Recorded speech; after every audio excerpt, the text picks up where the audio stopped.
Hello guys, now I'm talking about the American Civil War. That is the pages 14 and 15 of your book. First of all, let's go back to the Romantic Age.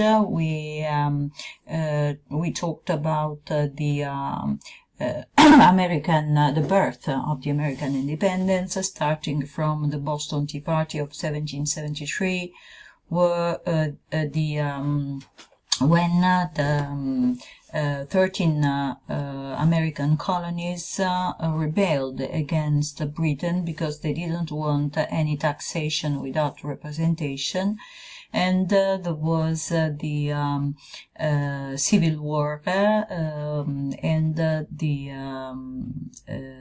that started in 1775, and the proclamation, the Declaration of Independence from the 13 colonies on the 4th of July 1776, and in 1783 Britain recognized at last the independence of the 13 American colonies, and finally there was the federal constitution, the adoption of the federal constitution of America in 1787, with George Washington as prime president in 1789. Well, in the following decades, the situation of the American states had changed. The situation was quite tense because first of all, because of the economic differences between the northern and the southern regions. The industrialization, the northern countries, the northern states were very industrialized and were quite rich, while the economy of the south was still based on the plantations of tobacco and the cotton that required the black slaves.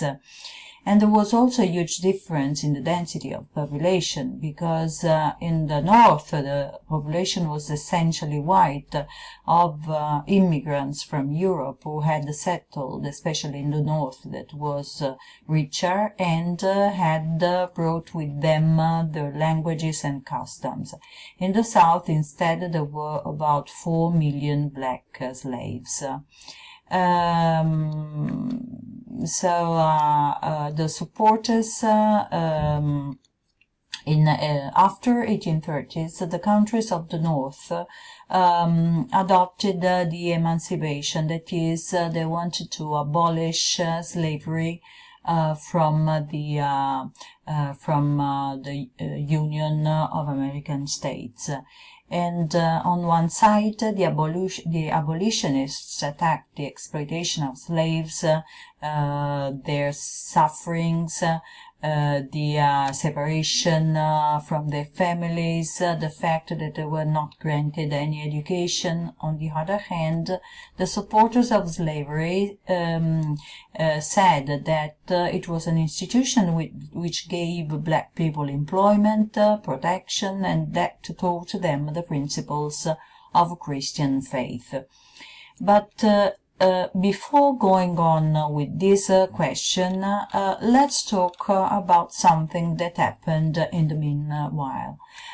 We have to say that apart from the 13 colonies that had been recognized as independent from Britain in 1783, the American states were a long of territories had been added to the former 13 colonies, especially so the frontier between the east and west had been broken because of the gold rush, la corsa all'oro.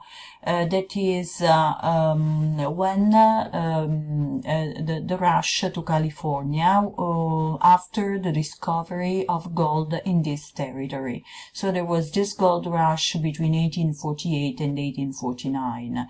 This brought to the migration westwards, and that brought with it to two main consequences: the disappearance of the frontier and the extermination of buffaloes, and the consequent starvation of the American Indians, who were mass deported and brutally exterminated. Cattlemen or cowboys became the main Western symbol, so deeply rooted in American tradition. So before going on with the question of before going to the Civil War, we have to consider that now America had more or less the same shape that it has nowadays. That is, there were many states, not only the 13 former colonies. Well, the Republican Party, that had evolved from the Whig Party, supported abolitionism, so wanted to abolish slavery from the Union. And the candidate in 1860, the Republican candidate Abraham Lincoln, won the presidential election. 11 southern states seceded from the Union and formed the Confederate States of America. That is, we are talking about la secessione. That is, some states from the South who strongly believed in slavery and that needed slavery for their economy, separated from the Union, but Abraham Lincoln couldn't allow these states to separate, to secede from the Union, and so the Civil War broke out in 1861 and lasted for 4 years up to 1865. The North and the Blue Northern troops, i nordisti, were commanded by Ulysses Grant, and the Grey Confederates, i suddisti, were led by Robert Lee. So the Northern troops defeated the Grey Confederates.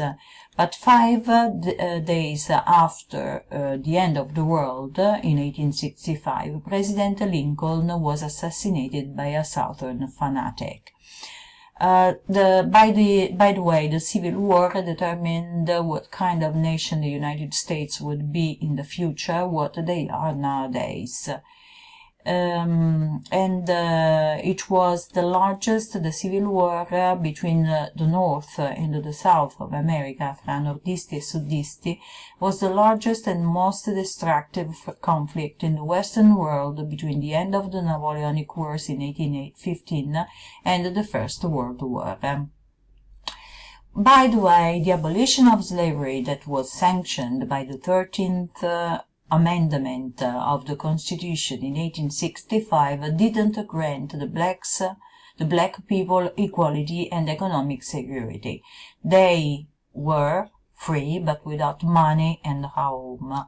Some of them decided to migrate to the north, to the industrialized north, and others stayed with their old masters that in the meanwhile had been impoverished by the war and could not afford to pay them wages.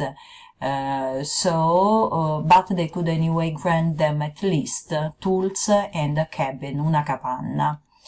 A wave of resentment and violence started, embodied by the racist Ku Klux Klan movement that terrorized the blacks and their families, and they were segregated in schools, hospitals, and the means of transport.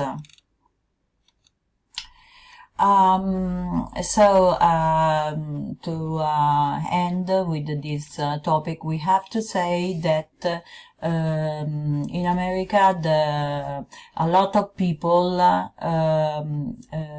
gained a great richness because of the enormous development of the North of America, and some people such as John Rockefeller became very rich. They gained enormous fortunes and became a new version, realized a new version of the American dream. The myth of the self-made man who went from the rag to riches, cioè dalle stalle alle stelle, and the other side of the coin was that workers were exploited by the industrial system of the North, and only with the American Federation of Labor that was created in 1866, the first trade unions in America were created to support and help and defend and look after and worry about the rights of the workers were born. Okay, that's all for today. Bye.